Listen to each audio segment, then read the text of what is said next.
ke-107, napas buatan. Ini. Apa, Beb? Tanya Hamad tiba-tiba setelah makan malam.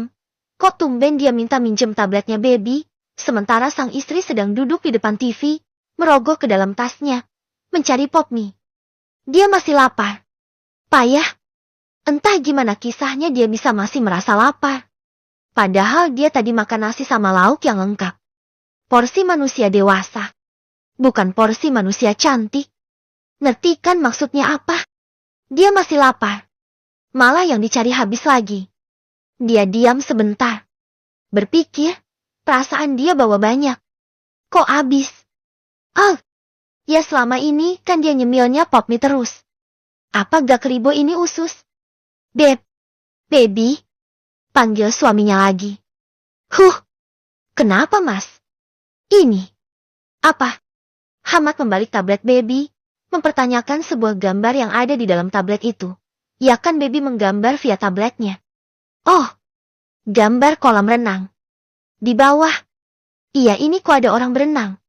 Ya ada yang berenang emang. Balas Baby masih berpikir, gimana caranya dia bisa makan lagi. Kan gak mungkin dia minta jatah makan lagi dari hotel. Yang ada nanti suaminya yang kena cari, suruh bayar lebih. Apa mending dia nyari Indomaret aja ya? Beli persediaan. Kok kau lukis? Ya saking. Warnanya pas aja. Soalnya kan kontras. Mas, aku izin ke depan ya. Aku masih lapar. Mau beli pop mie atau apa gitu? Buat persediaan. Aku suka lapar kalau iseng. Hehe. Dia terkekeh sendiri. Entah kenapa. Walau ia nggak tahu tempatnya, kok kepedean bener mau pergi sendiri. Kan biasanya mesti ada di pinggir jalan. Masa sih nggak ada? Apaan kek? Mau Alfa kek? Indo kek? Bagus-bagus kalau ada departemen store milik rakyat biasa. Mending dia beli di situ aja. Kalau di rumah dan dekat pondok dulu. Ada basmalah, hamdalah. Nama departemen store-nya. Milik pondok pesantren yang sudah maju. Ada uangnya. Ada. Nih. Tahu tempatnya. Baby mengangguk, walau dalam hati dia bilang insya Allah. Maksudnya. Insya Allah tahu. Mau aku temani? Tanya Hamad lagi. Baby menggeleng. Kamu istirahat aja deh mas. Aku pergi aja. Palingan bentar. Ucapnya santai. Ya kan beli begituan doang berapa lama sih biasanya? Gak sampai setengah jam juga. Ya sudah, hati-hati. Sip. Jadilah Baby dengan pede keluar sendiri. Ia menyeberang dari hotelnya dan berjalan ke kiri. Setelah celingukan dan feelingnya di kiri ini ada banyak ruko-ruko. Karena bagian kanan lebih ke gedung perkantoran. Jeti kan kayaknya kemungkinannya kecil gitu. Ia berjalan sekitar 5 menit dan tak kunjung menemukan tanda-tanda adanya warung. Departemen store atau apapun itu untuk beli makanan instan. Ia berbalik. Apa di perkantoran ya? Malah ada. Berbalik, ia menghabiskan waktu setengah jam dan menemukan sebuah warung pinggiran biasa. Ini saja sudah cukup. Asal ada yang jual mie instan beres. Mas, pop mie ada? Tanya Baby begitu tiba di warung rumahan itu. Ya mungkin ini yang dibilang warung pengkolan. Yang biasa tempat para tukang ojek nongkrong. Untung aja masih buka. Ada neng? Mau yang rasa apa? Berapa? Semua rasa mas. Dua-dua. Jawab Baby mantap tanpa dosa. Si penjual hanya tersenyum dan mengangguk. Ada lagi neng? Kopi. Apa gula gitu? Lah. Masnya tahu. Mau dong kopi instan yang cappuccino gitu mas. Ada gak? Ada. Mau berapa? Serenceng mas. Mau diborong pokoknya mas dagangannya. Modelan uang kaget dia. Ucap suara dari belakang Baby. Refleks Baby berbalik.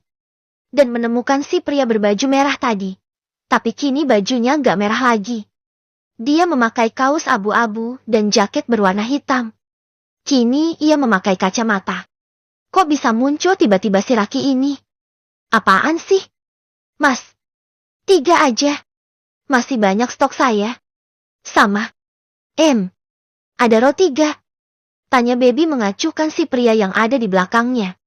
Baby mengambil 2 roti, 2 snack asin, dan 5 snack manis, plus belanjaan lainnya.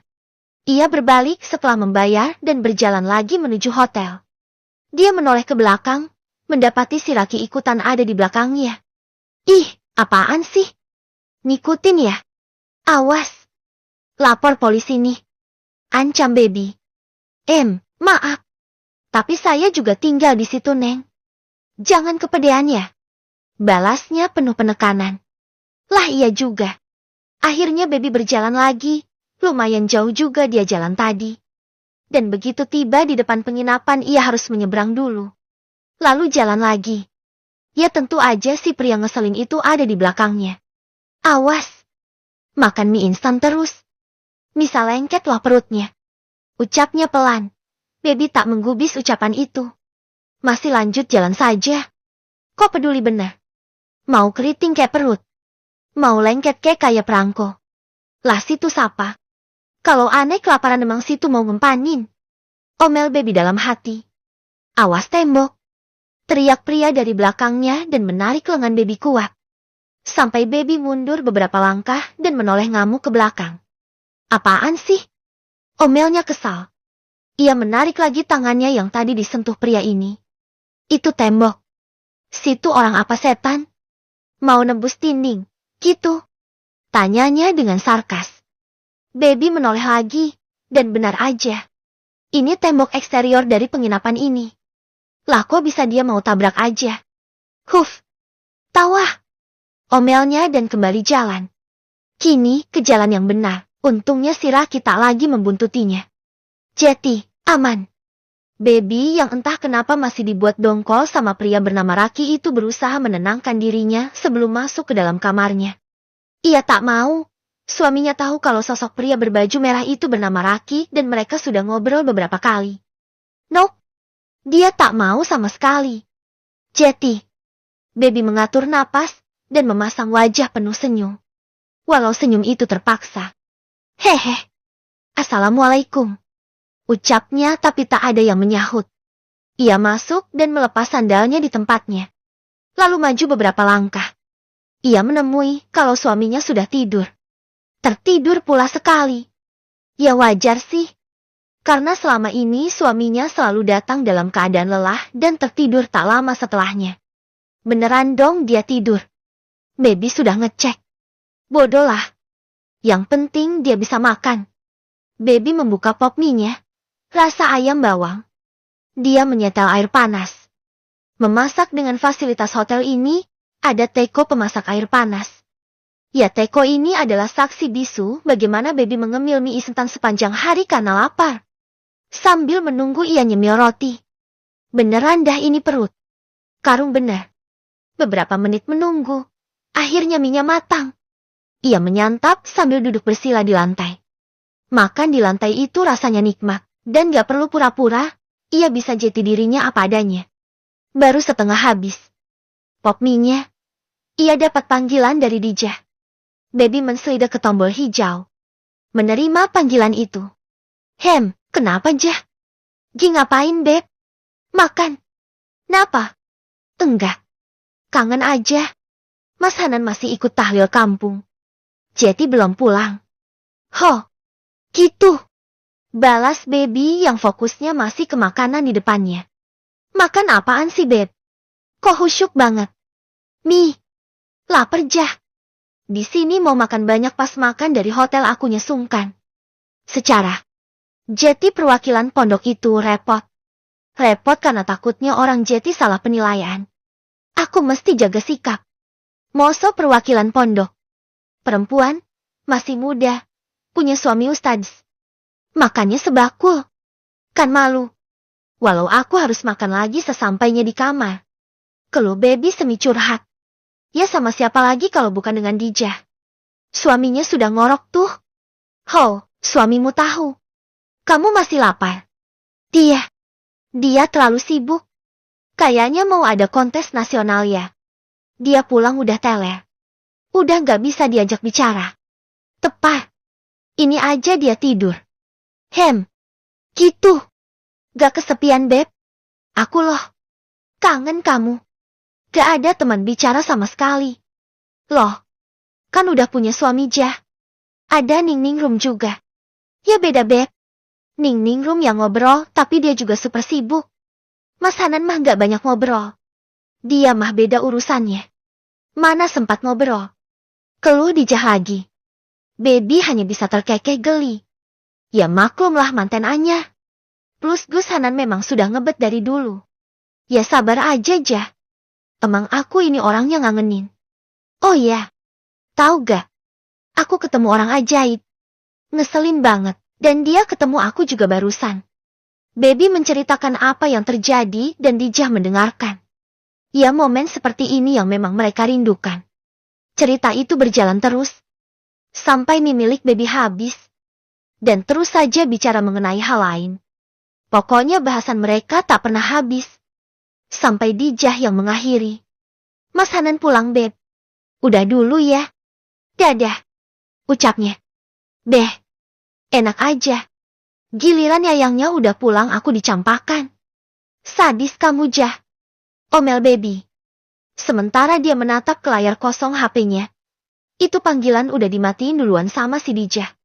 Baby menoleh ke arah suaminya yang masih aja lelap. Udah lama dianggurin nih. Nasib. Gini amat ya. Punya suami kok malah sibuk sendiri. Gak dijamah sama sekali.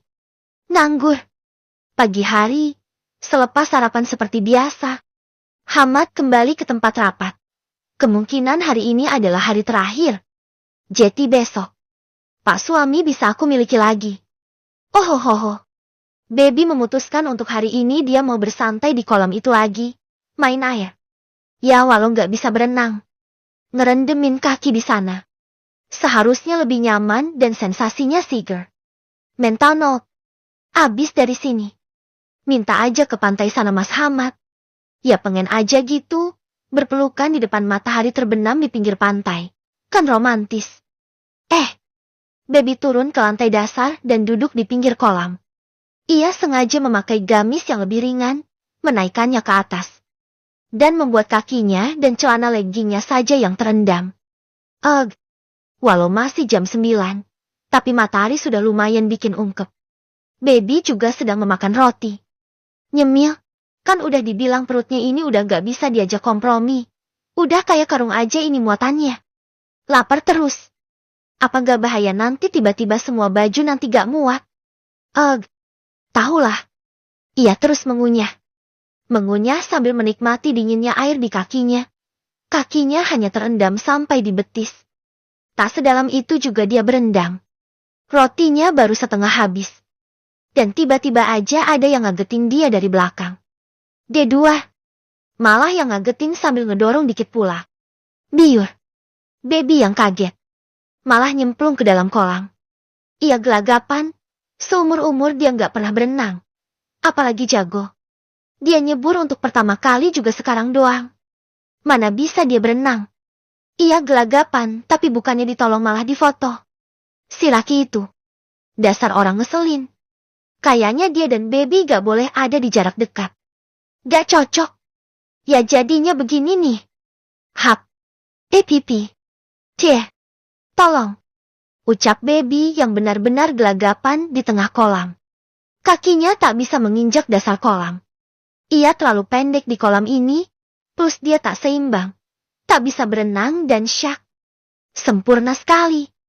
Seakan belum cukup gawat. Orang di sekeliling Baby seakan hanya nonton aja. Ngefri semua. Biur. Lalu ada satu orang yang menyebur lagi. Sampai di detik ini ia tak tahu. Apa yang terjadi karena kehilangan kesadaran. Raki menarik sosok Baby yang sudah tak sadar ke pinggir kolam. Ya tentu saja beberapa karyawan kafe dan resto itu berkumpul di sana. Dan mengerubungi Raki dan Baby. Raki melakukan prosedur penyelamatan standar. Dan kejadian ini menjadi pusat perhatian. Bahkan saat Baby sudah sadar. Orang yang pertama ia lihat adalah Mas Hamad. Loh kok bisa? Hamad langsung menggendong Baby naik ke atas, ke kamarnya. Mas. Aku tadi. Mas. Aku tadi. Hush. Sudah. Kamu ke atas. Ganti baju. Dan hangatkan tubuh kamu. Istirahat. Itu saja yang keluar dari mulut Hamad. Wajahnya tegas. Matanya seperti orang marah. Entah apa yang terjadi. Ya berhubung baby kan gak sadar. Dia sadar dan langsung bertemu dengan Hamad. 15 menit sebelumnya. Yuk! Brengsek! Beraninya kamu.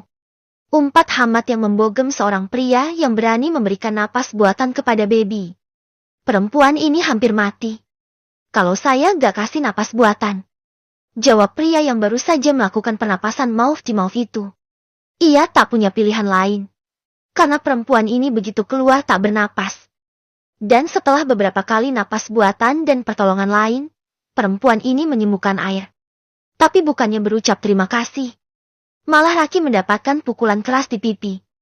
Ini istri saya. Omel Hamad lagi. Geram. Dia jatuh. Dan saya ada di dekatnya.